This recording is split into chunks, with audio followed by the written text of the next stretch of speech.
ओम नमो भगवते वासुदेवाय।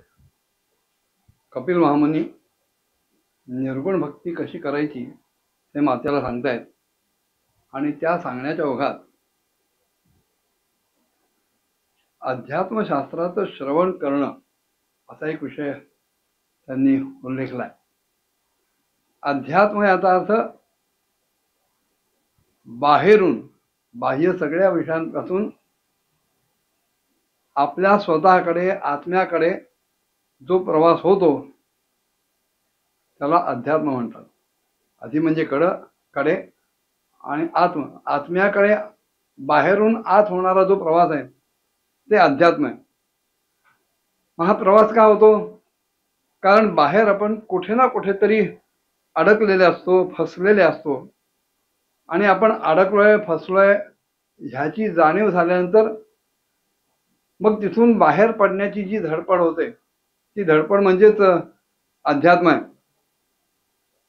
आपल्या मूळ स्वरूपाची ओढ लागणं, आपण कोण आहोत, कसे आहोत, काय आहोत ह्याची तीव्रतर जिज्ञासा, तळमळ लागणं हेच अध्यात्म आहे।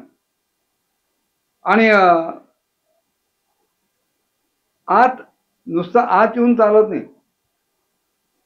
आत जो नित्य शुद्ध बुद्ध मुक्त असा परब्रह्म परमात्मा अंशरूपाने आपल्या ठिकाणी बसलेला आहे त्याच्याशी पूर्णतः मिसळून जाणं, कुठल्याही प्रकारची भेदबुद्धी मनात नसणं, हे ज्याला जमलं, आतून जो भगवंताला शरण गेला, भगवंताशी मिसळून गेला, तो मग बाहेर सुद्धा त्याच्या ठिकाणी कुठल्याही प्रकारचा आपपराचा भेद राहत नाही, रागद्वेषाची अवस्था राहत नाही।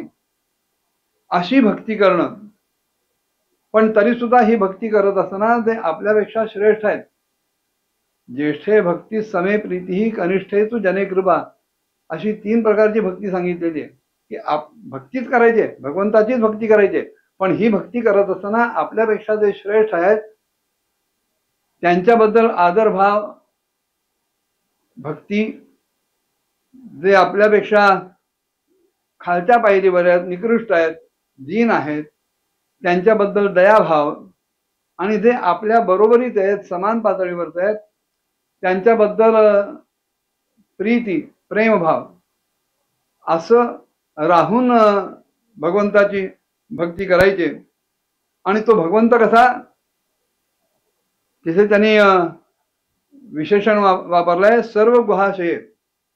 भगवद्गीता ही सांगते ईश्वर सर्वभूतानां हृदयेशे तिष्ठती। अर्जुनाला सांगताना म्हणाले की अर्जुना, भगवंत हा यज्ञावत सर्व भूतमात्रांच्या, प्राणीमात्रांच्या हृदयाकाशात राहतो। तेव्हा अशी भक्ती करणं, आणि ती सुद्धा निरपेक्षपणे, निष्कामपणे, निर्वासन होऊन आणि अखंड, त्याच्यामध्ये कुठल्याही प्रकारचं खंड पडणार नाही, व्यत्यय येणार नाही, कुठल्याही प्रकारचा अवरोध निर्माण होणार नाही, अशी अखंड भक्ती करणं आणि निरपेक्ष भक्ती करणं ही खरी निर्गुण भक्ती आहे। यालाच काही जण ज्ञानी भक्ती म्हणतात, अशी भक्ती करणारा तो ज्ञानी भक्त म्हणतात। भगवंत तर म्हणतात की ह्या 4ही प्रकारच्या भक्तांमधला ज्ञानी त्वात्वैव मयवतम, की जो ज्ञानी भक्त आहे तो मीच आहे, तो मला जास्त प्रिय आहे, असं ते सांगतात। भगवद्गीता काय, भागवत काय, नारद भक्तिसूत्र काय, आणि सर्व साधू संतांची जी वचन आहेत त्याच्यात सगळीकडे ह्या निर्गुण भक्तीचा आणि निर्गुण भक्ताचा जय जयकार केलेला आहे।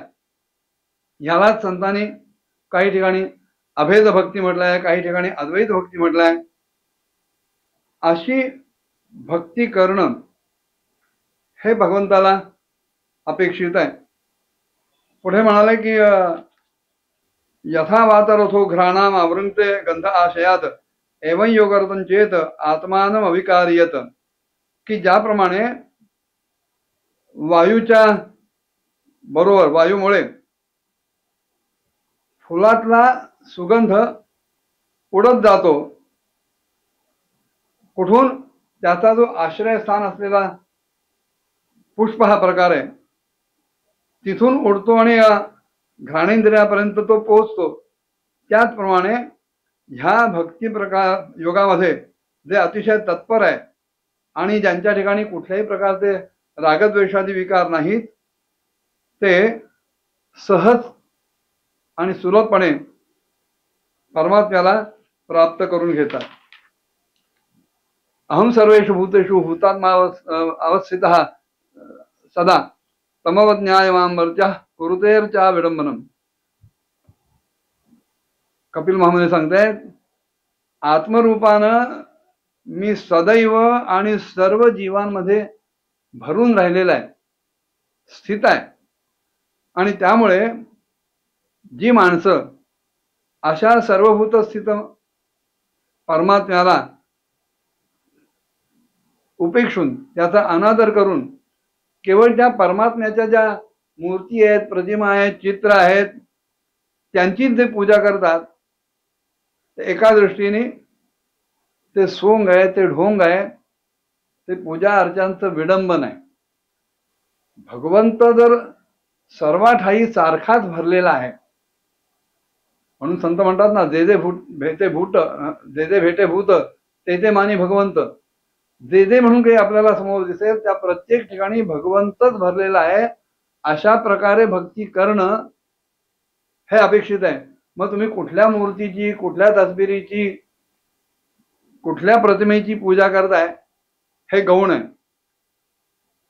मूर्ती, प्रतिमा, चित्र हे एक प्रकारचं आलंबन आहे.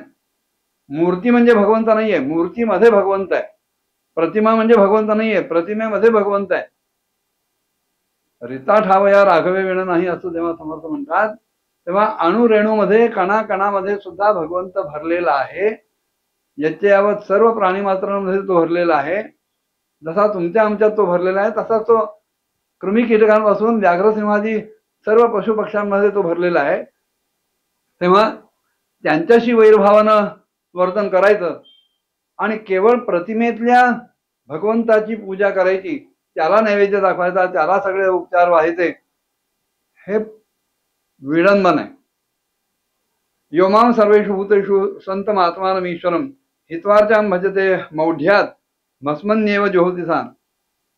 ते म्हणाले, मी जर सगळीकडे सर्व भूतमात्रांमध्ये स्थित आहे, सगळ्यांचा आत्मा मी आहे, तर अशा अवस्थेत केवळ मोहाला वश होऊन माझी उपेक्षा करायची आणि केवळ प्रतिमाचं पूजन, मूर्तीचं पूजन करायचं, असं जे करतात त्यांनी समजावं की आपण भस्मामध्ये हवन करतोय.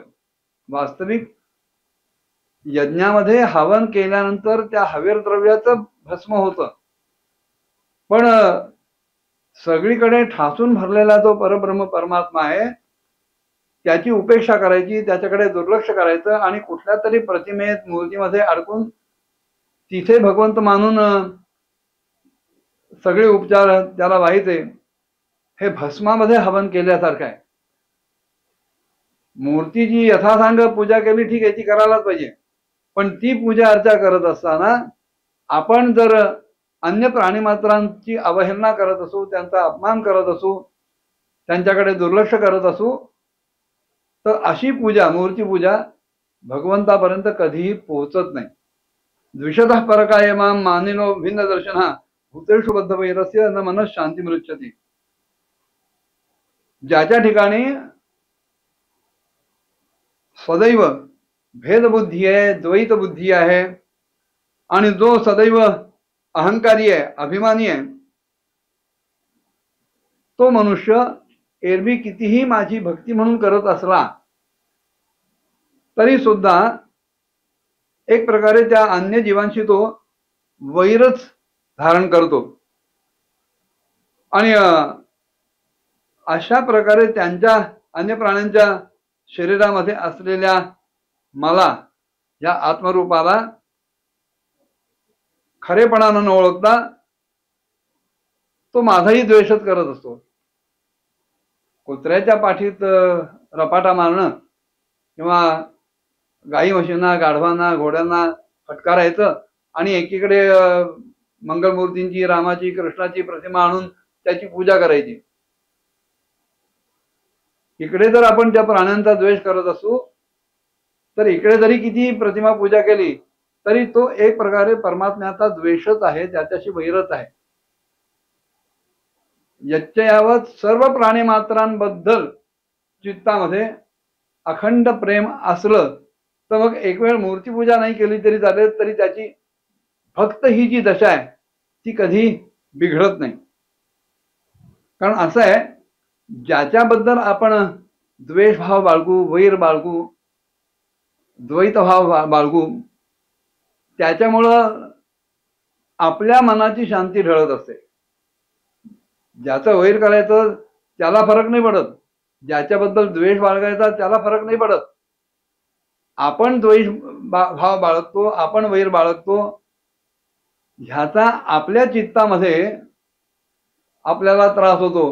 आणि मग जी मुळातली चित्ताची शांत स्थिती आहे ती ढवळते, ती बिघडते आणि आपण अशांत होतो. आणि आपण अशांत झालो, अशांतस्य कुतः सुखम, जो सदैव अशांत आहे त्याला कुठल्याही प्रकारे सुख मिळणार नाही. मग त्याने कितीही जरी मूर्तीपूजा केली, प्रतिमा पूजा केली, अगदी उच्च दर्जाचे